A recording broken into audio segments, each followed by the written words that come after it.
এক জঙ্গলে তিনটা ছাগল বাস করত।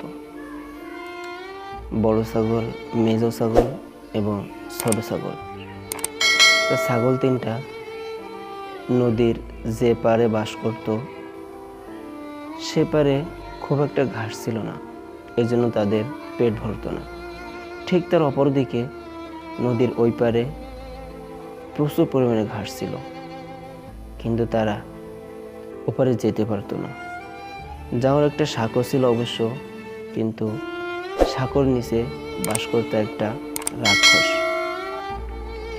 তখন ছাগল তিনটা যখন ওপারে ঘাস খেতে সাঁকো পার হয়ে যেত, তখন রাক্ষস সেই ছাগলদেরকে প্রাণের হুমকি দিত, খেয়ে ফেলার হুমকি দিত।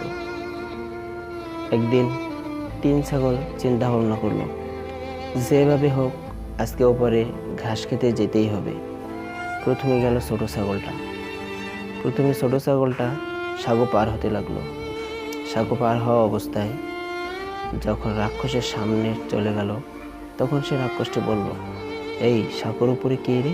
আমি তোকে খাবো। তখন ছোট ছাগলটি বলল, আমাকে খেও না, আমি তো ছোট, আমার গায়ে মাংস নাই, এরপরে আমার বড় ভাই আসবে, তুমি তাকে খেও। তখন রাক্ষসটি বলল, আচ্ছা ঠিক আছে, তুই যা। এরপরে মেজো ছাগলটি সাঁকো পার হতে লাগলো। তখন রাক্ষসটি বলল, এই সাঁকোর উপরে কে রে? আমি তো তোকে খাবই। তখন ছাগলটি বলল, আমি তো ছোট, আমার গায়ে মাংস কম, এরপরে আমার বড় ভাই আসবে, সে অনেক মোটাসোটা, তুমি তাকে খেও। তখন রাক্ষসটি একটু ভেবে বলল, আচ্ছা ঠিক আছে, তুই যা। এরপরে বড় ছাগলটি সাঁকো পার হতে লাগলো। যখন সাঁকো পার হতে লাগলো, তখন রাক্ষসটি বলল, এই সাঁকোর উপরে কে রে? আমি তো তোকে আরো ছাড়বো না, আমি তো তোকে আজকে খাবোই। তখন বড় ছাগলটি বলল, দাঁড়া, তোকে মজা দেখাচ্ছি। এই বলে বড় ছাগলটি রাক্ষসের দিকে শিংটা দিয়ে গুঁতা দিতে গেল।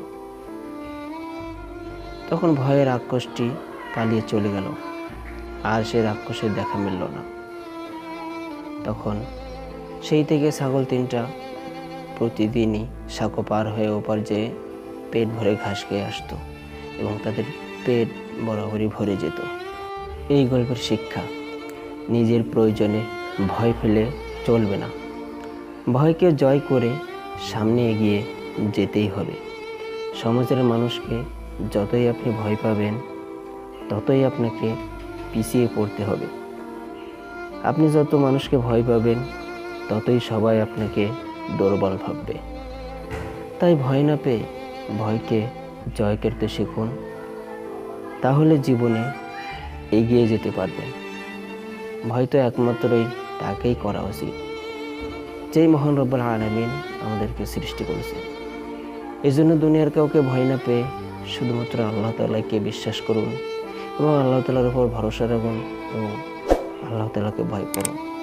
দেখবেন জীবনটা কত সুন্দর।